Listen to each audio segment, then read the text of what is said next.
There are some big changes coming to SEO. Here's what you need to know. For years, we've had a strategy that has helped us weather the storm every time Google updates their algorithm. But in recent times, we've started to see some changes, and I think there's more coming that actually means we need to tweak a little bit the way that we're creating content, the way that we're ranking, and getting lots of organic traffic through Google search. So in this video, I want to walk through some really specific things that have been happening and some changes that I really see coming down the road so that you can be ahead of the curve. I actually think that I have a strategy that could help you win in every single Google algorithm update going forward. And so that's what I'm going to share here in this video. To get started though, I want to share some really important fundamentals that I think we need to understand, especially and specifically regarding Google algorithm updates. The biggest mistake I see every time there's a core algorithm update is this: people reacting. Reacting is when we impulsively and emotionally respond to whatever's going on without taking the time to think about it. I prefer that we behave proactively, which can mean that we behave ahead of time, like we know what's coming, and we take the steps that we need to. But it also means slowing down and thinking through the things that we need to change before we change them, even if we're changing as a result of something that happened to us. Reacting impulsively to an algorithm update is as likely to lead you in the opposite direction as it is to lead you in the right direction. And in fact, it's far more likely to lead you the wrong way. You will never be able to keep up with every little change that Google and other search engines are making. So the important thing is that we need really core principles to live by and to create our content by. That way we don't have to radically change everything every time that Google changes. This helps us not react impulsively. It actually helps us to make small and measured adjustments when they're merited. So here's an important principle. If you don't actually know what changed, don't start changing stuff on your website.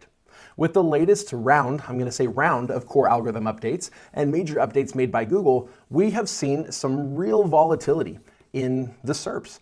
And before we actually knew what happened, and honestly, we still don't totally know everything that's happened, and we probably never will.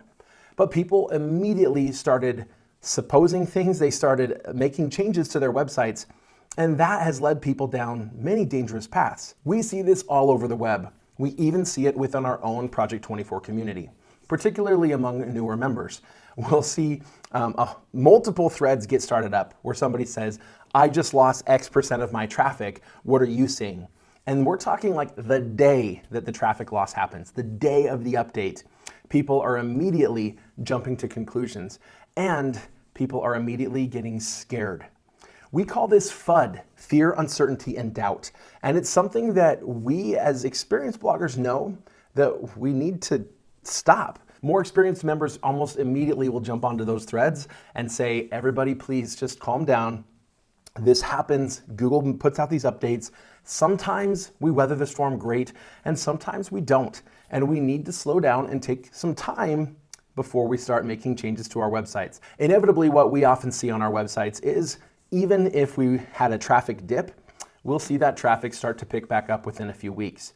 If that doesn't start to happen, then maybe it's a good time to start evaluating what may have actually happened on our website. Now, there's a flip side to this, right? We don't want to react impulsively to an algorithm update, but when real changes start to happen, those who are able to successfully adapt will not only survive, but they'll thrive. But being adaptable usually does not mean making large changes every time we see something coming down the pipeline. It's more like steering a ship and less like riding in a go-kart or a bumper car. The goal is not to be quickly making shifts all along the way and making very sudden moves. Rather, when we see something coming down the pipeline, what we need to do is we need to make adjustments to make sure that our course is staying consistently in the right direction. So if you were hit by an algorithm update and you lost a bunch of traffic, you might be looking at this and saying, okay, but what do I do? This just hurt my income substantially. There aren't ways usually to get a whole bunch of traffic back just overnight, but there are ways that we can increase our income basically overnight. And I'm going to talk about that issue here in just a couple of minutes. But in short, when there's an algorithm update, here's essentially what you need to do. First, we need to slow down, we need to take a deep breath, and not let ourselves just get frantically scared about what's going on. Second, we need to wait a little bit of time, at least a few days, but typically a few weeks, for things to settle so that we can see and so that we can read some real analysis of what has actually happened. You see, we can read what other people are analyzing, but we can also go into our own data. Google Search Console can help us understand what search queries we were ranking for before that we're not anymore. And that can help us identify specific content. It can help us identify particular issues that exist on our website that might be preventing us from doing well in search. The next mistake, and this one's pretty short, is taking Google at face value. Almost every single time that Google comes out proactively and says, we are going to make this update, whether it is Core Web Vitals or the helpful content update, or many we saw in the past before that, when they announce the update ahead of time and let us know about something that's about to become a ranking metric, oftentimes what happens is we put a lot of emphasis on that thing. And then when the algorithm update actually happens that contains that new update, it turns out that it's just a very, very minor factor and that basically nothing changes. However, there are many times where Google tells us absolutely nothing, and then all of a sudden, wham, we just get whacked with just a crazy core algorithm update. Now, I won't go so far as to say don't trust anything Google says. My approach to Google and their direction is to look at the direction overall. What is it that they're saying that they want? And to try to incorporate that as a whole. Google has a ton of great support documentation about what constitutes good content and bad content, what constitutes link schemes, and what constitutes, all of the things that could get your site manually penalized, and all of the things that we should be doing to ensure that we have the best possible chance in search rankings. But don't just assume that everything they said is directly going to correlate to how you do in rankings. Look at the overall idea and use it to guide the core principles of the content that you create. Okay, so now how do we make sure that we never get hit again?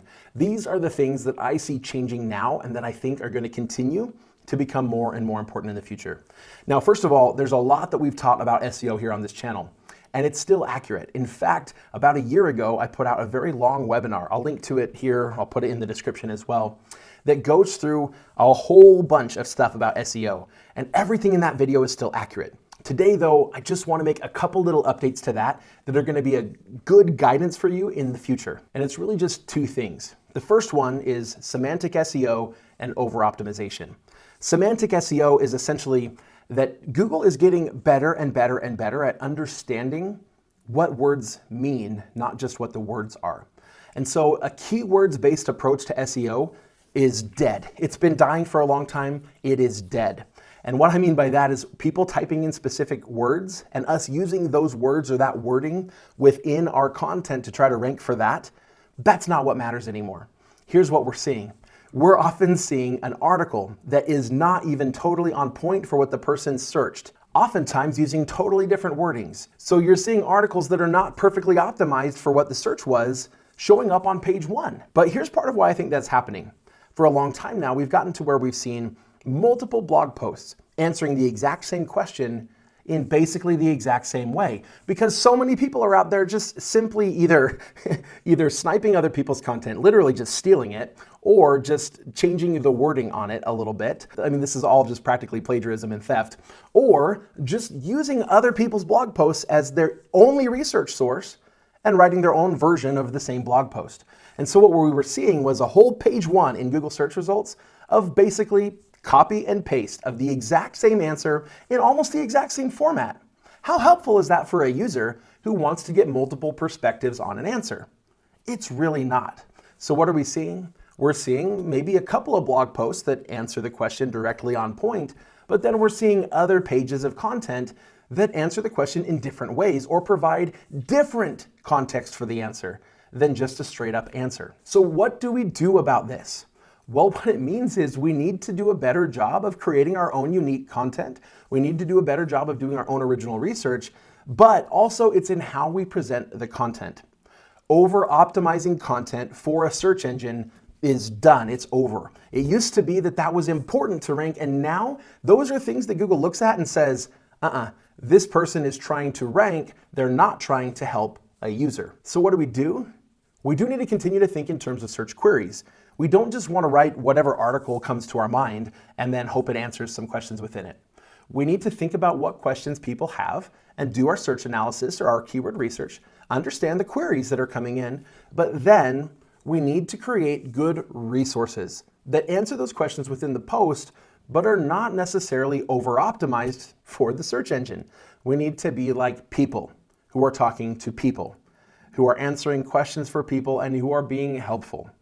One great way to do this would be to take multiple queries that you've identified are real questions that people are asking, but take those queries that are really closely related and group them together in a single blog post and make that blog post a really good resource.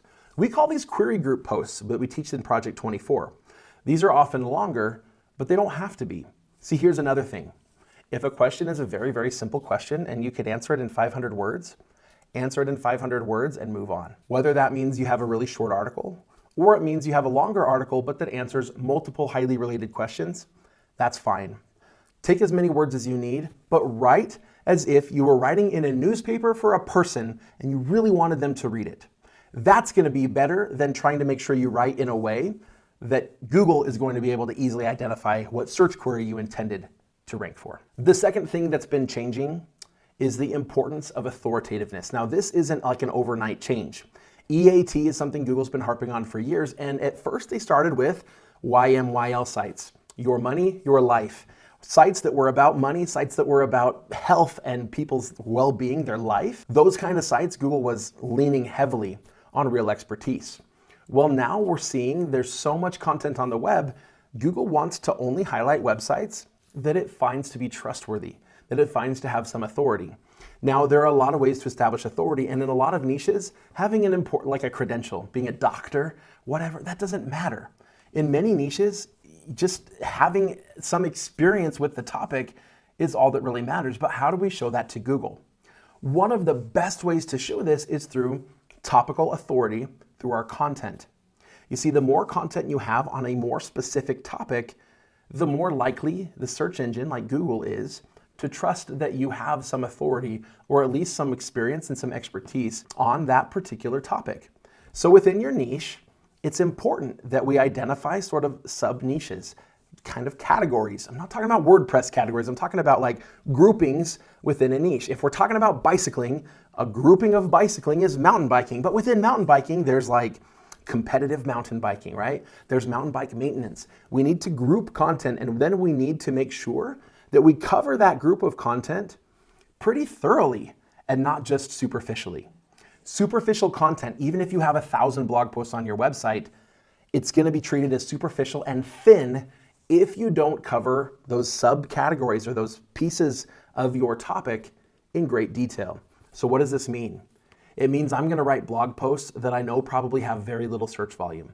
I'm also going to write blog posts that I know are going to be highly competitive because those blog posts help round out the information on my website. You see, basically in every niche, there's going to be some topics, some search queries that almost nobody's going to ask, but some people will. And sometimes those are search queries that it's information people need to know, they just don't know to ask it.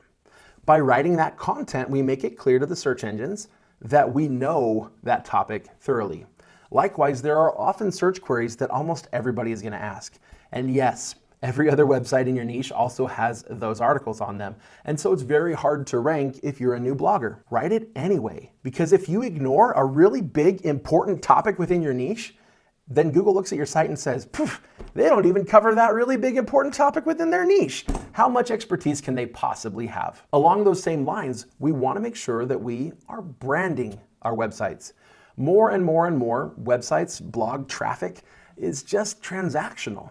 People come to your website, they read an article and they leave, and they don't engage with your brand in any way. We need to change that. We need to treat our websites as a brand. We need to create resources that people want to come back to, that people would want to use.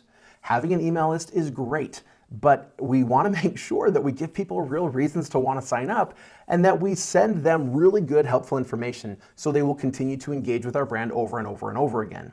Other great ways to engage with people is by creating a podcast, creating a YouTube channel, creating other social media. For a long time, we said, stay off of social media treadmills. I agree, stay off of social media treadmills. What I mean by that is the work you can do on social media that you run and run and run and run and run and get nowhere. However, creating a Facebook group, having an Instagram page, or even a Facebook page where you do post your content. We're not going to waste a lot of time there, but where we can post our content and give people a way to engage with us. If we can have a Facebook group, if we have a subreddit, if we have a Discord community, whatever it is, and we are able to engage with people in our niche, that's going to do a lot to help your brand. Is it still possible to write blog posts, put them out there, rank, do nothing else, and still make a great income? Absolutely. We are working with many of our members, as well as on some of our own sites, where this is exactly what we're doing.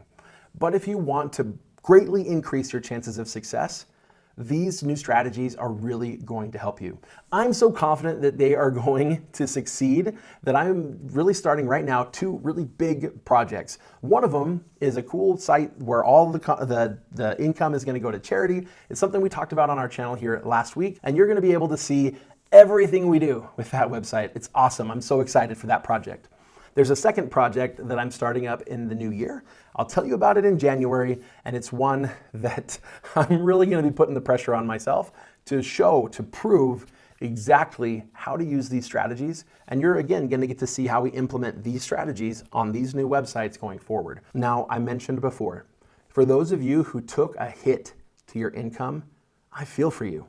It's a really, really hard time right now.